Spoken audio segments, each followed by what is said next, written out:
বিদ্যালয়ের নিজ কক্ষে বসে মদ খেয়ে প্রধান শিক্ষক রুহুল আমিনের মাতলামি করার একটি ভিডিও সামাজিক যোগাযোগ মাধ্যমে ছড়িয়ে পড়ে। এতে দেশব্যাপী শুরু হয় তুমুল সমালোচনা। আপত্তিকর এমন কাণ্ডের পর তাকে সাময়িক বরখাস্ত করা হয়েছে। গত 2 জুলাই সকালে সিরাজগঞ্জের শাহজাদপুর উপজেলার নুকালী বহুপার্শ্বিক উচ্চ বিদ্যালয়ে এ ঘটনা ঘটে।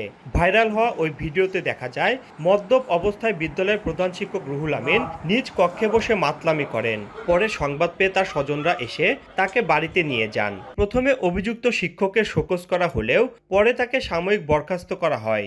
মিটিংয়ের সিদ্ধান্তের বিভিন্ন পরিবর্তনের আলোকে আমরা তাকে উপজেলা নির্বাহী অফিসার মহোদয় পদাধিকার বলে সভাপতি প্রতিষ্ঠান তিনি তাকে সাময়িক বরখাস্ত করেন। পরবর্তীতে আমরা মাধ্যমিক উচ্চ শিক্ষা অধিদপ্তরের থেকে আমাদেরকে জানানো হয় তার বেতন স্টপ পেমেন্ট করা হয়েছে। তিনি বর্তমান সাময়িক বরখাস্ত আছেন। জানি পরবর্তীতে আর কোনো শিক্ষক এই কাজ করতে সাহস না পায়, শিক্ষার পরিবেশ যাতে সুন্দর থাকে। এ বিষয়ে মাধ্যমিক ও উচ্চশিক্ষা অধিদপ্তরের এক আদেশে বলা হয়, বিদ্যালয়ের প্রধান শিক্ষকের এ ধরনের আপত্তিকর, অনৈতিক ও আইন বহির্ভূত কর্মকাণ্ড শিক্ষক সমাজের মর্যাদা মারাত্মকভাবে ক্ষুণ্ণ হয়েছে। ইতিমধ্যে তার এমপিও স্থগিতের জন্য একটা নির্দেশনা এসেছে। তো আমি আসলে আমাদের সরকারকে সাধুবাদ জানাই যে তাৎক্ষণিক এই পদক্ষেপগুলো নেওয়ার কারণে আমাদের সার্বিকভাবে এই মুহূর্তে আইনশৃঙ্খলা পরিস্থিতি আমাদের নিয়ন্ত্রণে আছে।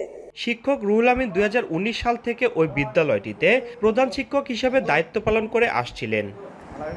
রিঙ্কু কুণ্ডু, সময় সংবাদ, সিরাজগঞ্জ।